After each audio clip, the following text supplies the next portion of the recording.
a story of grace and truth.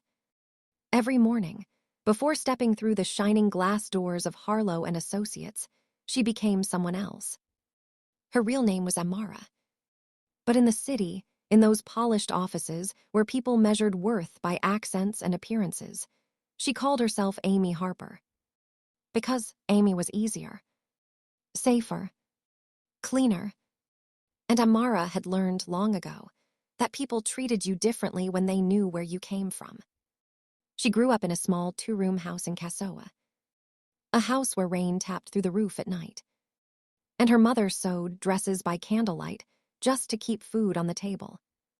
While other children slept, her mother worked until her fingers ached, so her daughter could dream beyond survival.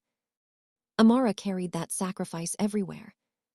To university, to scholarship interviews, to nights she survived on plain rice because rent came first, to the corporate office where she walked in wearing a borrowed blazer, safety pinned at the back so nobody would notice it didn't fit.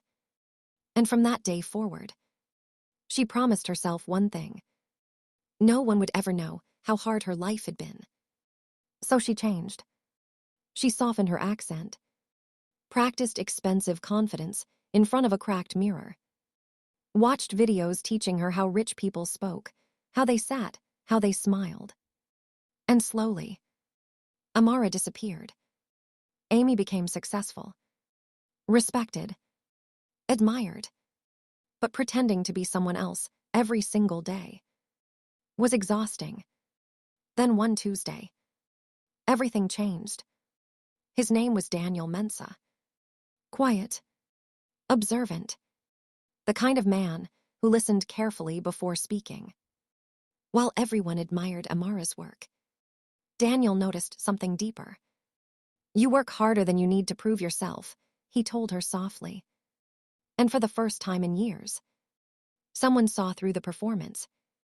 Not with judgment, not with pity, but with understanding. Weeks passed. Late meetings became longer conversations. Conversations became comfort. And comfort became something dangerous. Amara was falling in love. But love terrified her. Because love meant being seen. Really seen. Then came the company retreat to Cape Coast. The ocean stretched endlessly beneath the moonlight. And for once, silence between them felt safe. When Daniel spoke to his mother on the phone in Twy, Amara smiled without thinking. "My mother still calls every Sunday, too," she admitted quietly. "Where does she live?" he asked. Amara froze. The old lie sat ready on her tongue. But this time, she was tired of hiding. "Kasoa," she whispered.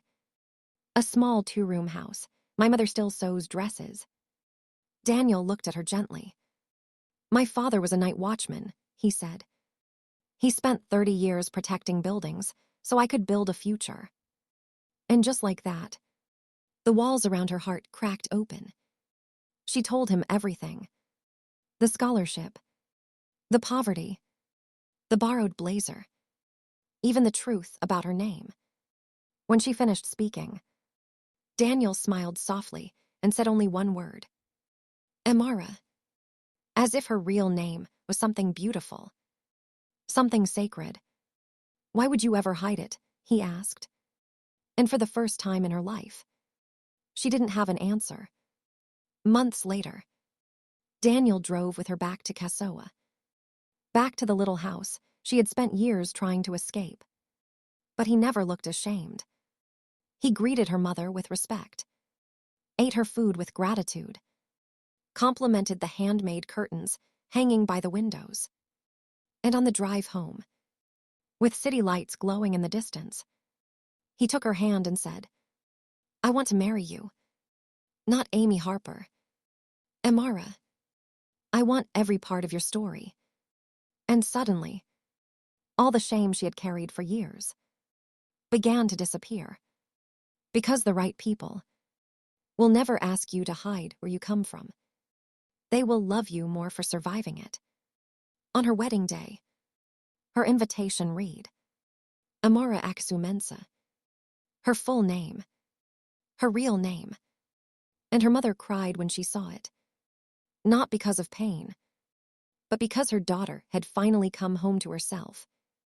Now, whenever young women ask Amara how she became successful, she tells them this: you do not need to shrink yourself to fit into any room. The room must learn to grow around you. Because your roots are not something to hide. They are proof of everything you survived. And your story deserves to be spoken out loud.